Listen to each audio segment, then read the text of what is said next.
Welcome to this broadcast, video cast and audio cast that we're doing with my guest, Doug Landro, who is a missionary with One Collective. And I came to know Doug's family in 1990 when my wife and I joined a church in Phoenix, Arizona, and Doug had been there doing ministry with college students before we got there. And by the time we got there, he'd gone to seminary. So I've known Doug a long time. And for me, he's a young guy. And I have really watched Doug grow and been so encouraged by what God is doing through Doug. And he's now in the Ukraine in a city called Uzhgorod, which means by the river Uz. Is that what it is, Doug? Uj.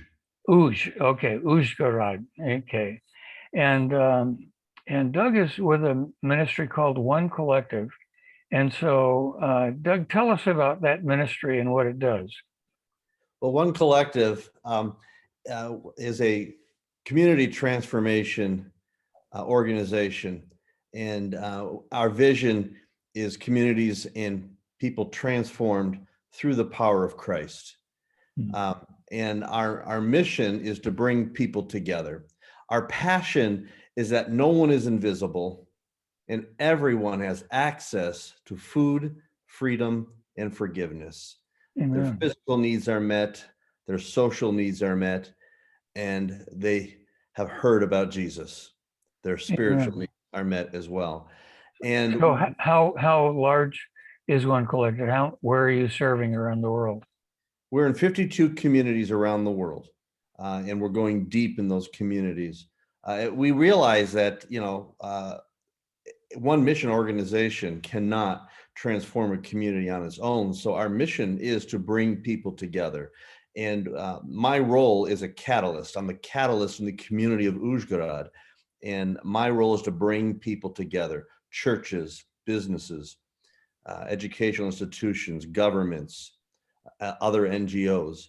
So it's not just Christian organizations, no, but it's organizations that have an interest in seeing their community improved, transformed. Correct. Okay, so how many institutions in Uzhgorod would you say have come together to work toward the transformation of your city? Well, there's 6 local churches and 7 NGOs, which are the heart of what we call the Alliance. But when you add all the other organizations that are involved, there's about 30 to 40. Wow.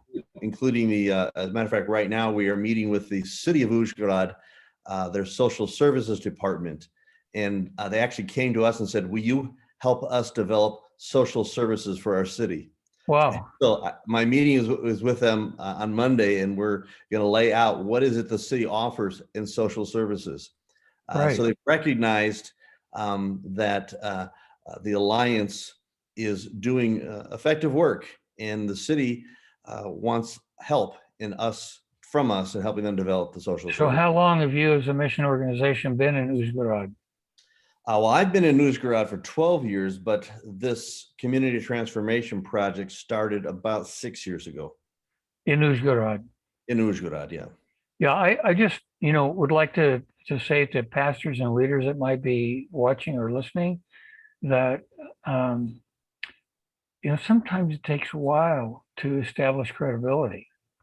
Yes. It's not something that you can do just overnight, come in and say, okay, we're going to be the light in the city, but you have to gain respect and credibility before I would think the city comes to you and says, could we talk? Yeah, I train teams all over the world in that. How did we bring people together? And the key I always tell people is serve first. Don't Amen. Ask for things. Don't go to somebody and say, hey, let's come together and do this together. Just go and serve them. Right. And so that's how we started all our relationships with the government, with the other churches. We just looked for ways that we could serve them. And then the doors opened up when they trusted us and saw that we were really willing to work. Just very quickly, run through a few kinds of things that your ministry does to work with and in the community for transformation? Okay. With the government, for example, one of the problems we're having in the Roma community is the kids are playing in the streets, and unfortunately, it's a very high traffic with trucks and factories in that area, and they're getting hit and even killed. And so we went to the city and said, "What if we built a park, in their Right. community where the kids Okay. then could play?" And so Right. we're in the process right now. The city has given us the land, and we're in the process now of building the park. Okay, That's let's one come back idea. to that. But okay, you're working with the Roma people, which we'll come back to. I know you're working with university students. Yes, university Um, students and families at risk, children at risk. So we work with okay. refugee kids, IDPs, those who have fled the eastern part of Ukraine after the Russian invasion. We work with orphans. As a matter of fact, the national government has come to us, and we are developing the pilot program for a foster care. They want to shut down all orphanages by 2030. And they've seen what we're doing in our region. They're saying we want to duplicate that around the country. And so we're So, developing for the national so, government the foster care pilot program. so why would they want to, I mean, what's the alternative to shutting down the orphanages? Well, the orphanages, well, first of all, it costs a lot of money. It's for the state. But it's better care if children are not in an institution, but are actually in a family that lovingly cares for them. Okay. And to be honest, 80% of the girls who age out end up in prostitution or trafficked around the world, and What percent, 90% of the Doug? boys, 80%, that's the government statistic. Oh, man. 80%, 90% of the boys end up in some form of crime because they receive no education while they're in the orphanage. They age out at 16, and they're just left alone. And so we Okay. actually have a transition home where we take the girls, and there's another transition home for the boys, and we teach them skills. Good. Okay. So briefly, how did you end up in this kind of a Mhm. vocation? I always wanted to be a missionary since I was a little kid. Um, and I went to Moody Bible Institute because that's where missionaries go to. And I remember one day I really wanted to work with um, teenagers. I was a youth pastor, Right. and uh, and the Lord made it very clear to me that I was going to be um, ministering in the Soviet Union. But prior to that, my idea was, I wanted to be dropped into the uh, jungles of Irian Jaya, where they never met a white person before, and You translate you the you must Bible have into their you must language. have enjoyed the movie Rambo. Yeah. Um, but Stan Dale is my hero. I don't know if you know who he is, but he did that. No, yeah. And so that's what I wanted to do. And then one day, as I was spending time alone, just listening to God, God asked me, "Who are you doing it for?" And I Mm, said, "I'm doing it for the adventure, for the excitement." And I just got a royal spanking from God. The dark soul of the night is what some of um, the older, what do you call it? The medieval Christian right. leaders talk The about. Dark Night of the Soul. Dark night of the soul. And God just spanked me, and he turned around and he walked away. I was left alone. And Mm, or I would go back every night and I would not feel the presence of God at all. And then finally the Lord returned to me and put his arms around me and said, "I'm going to send you someplace where they already know me. And you're going to learn from them as much as they learn from you." mm, And that was the Soviet Union, as it turned out, is right. where the Lord ended up Okay. sending me. There's great other stories I could tell how God steered me, but one thing I learned from fourth grade, my Sunday school teacher was a Hopi Indian by the name of Al Quyama. And Mm, he told me, he said, God can steer a moving car. It's hard to mm. steer a car that's not moving. And Yeah, that's been my life. absolutely. I'm just moving, and God just steers me in the Right. direction he wants to go. And I don't know where I'll be a Yeah. year, 3 years from now, but I know it's going to be an exciting life. Right. I just this morning had a mentorship call with one of my mentees, and we were talking about this very thing, that we need to plan, but we don't want to be a prisoner to that plan, Yeah. because God is the one who knows the future and we don't. Hmm. And if we're a prisoner to our plan, we can't respond to what God is saying to us.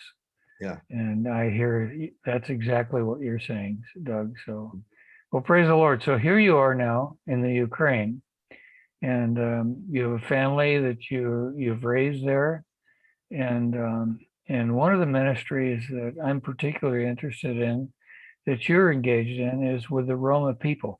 Who are the Roma people?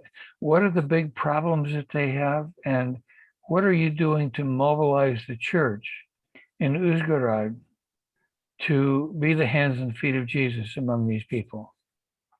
Yeah, the Roma people are the second longest ethnic group that has been without a home and still holds on to their identity. What would be another one? Well, number one is the Jews. Right. Uh, Okay. Prior to getting their land back, they survived for centuries as well. The Roma are number two. In the 16th century, they were enslaved by the Muslim hordes in northern India, and they escaped, and they've been running ever since. So are they of Indian background? Yes, from northern India. Okay. From northern India. In Okay. America, you call them gypsies because they have a legend that they were the ones who harbored baby Jesus in Egypt. That's Really? called gypsies. Okay. And that Herod kicked them out to India because of that. Well, that's just legend. There's no historical evidence for that, but they love to tell it. Okay. Right. Okay. So the problems that they have, Oh, abject poverty. I mean, first of all, they don't have land. They don't even exist on paper. They don't have birth certificates. So they receive mhm. no social welfare from the state because they simply do not exist. They live as squatters.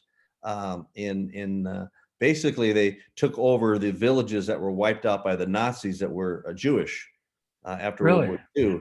And they've kind of just taken over those communities and have built shacks. If you've been down to Mexico, it looks just like that. And I mean, some don't even have roofs on there. I know one lady, she's 80 years old, living at the dump, and she had a little house, but one of the younger Romas decided they wanted her house, and she has no legal right to it, so they just kicked her out. Now she lives at the dump. Oh, And wow. Yeah. so it's a rough life there. But basically, the because of the heavy racism, they can't get jobs either. They have separate schools. Only 20% of the Roma kids even go to school, though, because the parents don't see the value of school. They'd rather the kids be on the streets begging than wasting time in school. Hmm. There's no jobs for them anyway, so they don't need an education. It's kind of how the Well, reasoning goes. don't the schools train them in skills that they could use to be employed? It doesn't matter. They're because of the racism, they won't be hired. Wow. Yeah, they're not welcome in the Slavic community. Why? And Because so they compete? They would compete it's with, it's not just it's just racism. It's, wow. that's all it is, you know. So There- they clean the streets. That's their job. Most of them, if they have a legitimate job, or they're begging, or they're sifting through garbage, um, or they're involved in some kind of crime. Construction is the one area though that is opening up for them, which is one thing that we are building. We're building a construction company that will employ and give Roma job skills. Okay. What, I know that you mentioned earlier that you were building a park for these young people, these kids. And how's that going? Well, we were going pretty good until COVID hit, and then to get all the paperwork done, the city just shut down for a year. So we just now got the approval last week that the land has been rezoned and that we can build the park. So we're moving forward. We've got about 1/3 of the funds raised to build the park, and Right. so the first step is to clear the land. Okay. All right. Tell me about, I've heard that especially the older Roma people suffer. Yeah. And Oh, tell us about that, especially the women, right. and and what you guys are doing for those people. Well, I already shared how when they get old, they can be kicked out of their house, first of all. By There's their own people. by their own people, yeah. Um, but when you get to be old, you can't clean the streets anymore, and you really can't sift through garbage. So begging really is the only thing left for them. And so one of the Roma churches came to me and said, "We want to develop food, a feeding program that provides food for the elderly Roma." And I thought, well, they're going to ask me for money. They said, "Now we need X amount of money to feed 100 Roma." And they said, we can cover half of it, which they can't. They don't have money to pay their pastor. So it really touched my heart that they were willing to give when they don't even have money, and they Right. provide half of the funds, and then we provide the other half. When I go there, these ladies will come up to me with big hugs saying, "We wouldn't be alive today if it wasn't for you." Um, Hmm. uh, Great story of a woman who found out about the feeding program. She'd been invited to come to church. She refused. "I don't want to come to your church," And then she found out about the feeding program, that if you come to church on that Sunday once a month, there's food afterwards. So she started Right. coming Right. once a month, and they invited her other weeks. She always had excuses. "Oh, I can't make it. I can't make it." But she always got there the week when the food was being delivered. But one day she invited her daughter, and they listened, and their heart just broke, and they gave their life to Jesus, Wow. became followers of Jesus. And the next Sunday she invited her son, and so it was her daughter-in-law. She invited her son, and he became a follower of Jesus. And now they're very active in the church. So when we meet people's needs, when we show the love of Jesus, not in words but in action, that's the best Wow. way to share Jesus. Well, is that how the Roma church has? I mean, you talked about the church, so I'm assuming there is a church in the Roma community Yeah, there. we work with 4 churches, and since over the 6 years, everything we do in the Roman community, we do through the church. Okay. It's our value that Jesus is not building organizations; He's building Right. His church. Yes. So we only do things through the churches. So no matter what it is, we do it through the churches. Meaning not a building, not an institution, but the people of God. The people, correct? Yeah. And so if we're cleaning up garbage, we're doing it in the name of them, and they're alongside with us. If we're providing medicine, that they are providing the medicine. Right. So the community doesn't even know sometimes that we're behind it and the things Right. that happen. We provide wells for the community because they don't have clean drinking water, and 80% of them have tuberculosis in the camps. So 80%? 80% have or other such diseases. And so the local clinic said, we need an x-ray machine so we can identify early and treat them. And so we raised the funds and provided an x-ray machine. Uh, Wow. and so but the churches did it. Right. And I Yes. remember the director came to our meeting, The and director of what? the director of the hospital, the clinic. Okay. She came to our meeting afterwards, and she said, "I was told not to come because you guys are a cult, a sect, because the Orthodox view evangelical Christians as a cult." Right. And but we told her, said, "Well, but your bishop has been to our church and blessed us because he's part of our alliance, our network." Right. Right. Yeah. And she goes, "Oh, thank goodness. I can be here now." Right. All Yeah. concerned, but yeah, I mean, God's just bringing down those barriers Praise the by Lord. services. Yeah. Yeah. Doug, um, So the churches we, have doubled in size. I was trying to say over these 6 years, some churches have tripled in size because people are coming to find out, why are these people doing these things? right. Yeah. I know. I'm with you 110%. Hmm. It's in being the hands of Jesus. I think Yeah. it's one of the most effective means of evangelism. And I think that of Jesus himself, when he called his disciples, they weren't believers. They Yeah. wouldn't have even known what to believe in, but he Hmm. was interested enough. He was doing the kinds of things that interested them enough to follow him, to accept his invitation to follow him. Yeah. And as they did, they discovered who he was. Yeah. So Jesus never separated his mission from compassion, no, and no, we he don't did not. either. Yeah, and he didn't make receiving the gifts that he bestowed on people as a condition. Yeah. He ministered to whoever. Um, we've talked about what you and what your group is doing, and how you're leading it. But I'd be interested in knowing, Doug Landro, what are you and your family doing? I mean, it's one thing to lead an organization and encourage other people to do that, but what are you doing to be the hands and feet of Jesus I've always, personally? yeah, I've always had a heart for the Roma people. Um, as the team leader, the catalyst, I don't get in the trenches like the other team members do, but whenever I can, I do. I've been out there picking up garbage in the Roma camps and Right. and work and doing things with the children. My wife, for example, harbored racism against the Roma. She's Ukrainian, by the way. And when she was a young child during the Soviet Union, all her money was stolen one day from Oh a boy. Roma. So she Yeah. feared them and hated them. And, she couldn't understand why I loved them so much and why I was always in the Roma camps and doing things. And then she started coming along herself. And she has fallen in love with the Roma people. Well, praise So, the Lord. so not only are we transforming the community, but we are being transformed in Amen. the process as Amen. well.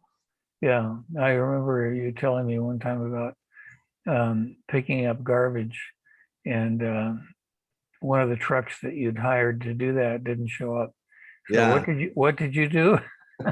Well, I used my car, I had an SUV, and they would load up the bags of garbage in my car, and I would drive them to the other truck that we did get. And all day long I was driving back and forth, and I'm driving right by the Roma Baron, and he's just laughing at me. He thinks I'm a fool. you know, What do you mean, the Roma Baron? the leader of the camp, the Roma Okay. camp. All right. And but the next after a couple of days, I was talking to one of the pastors, and he said there were 4 families that came to his church simply because they want to know why that crazy American was putting their garbage in his car, and because they knew we were working with the church. Right. Praise the Lord. And we followed those 4 families. They're all believers today. In All closing, followers of Jesus. okay. In closing, I just want to share with our listeners that what we're talking about is being Jesus' hands and feet. We need to be his mouth too. We need to tell the story. But if there's no credibility behind our story, if people can't look at us and see that there's authenticity in the story of love and compassion that we're telling, it's not going to have much of an impact. Mm-hmm. And so I want to encourage all of you who are listening or watching to think of one specific way today that you can be the representative of Jesus Christ in the people that he brings you in contact with. So may God bless you, and let's all be his hands and feet today, tomorrow, and the rest of the week. Bye-bye.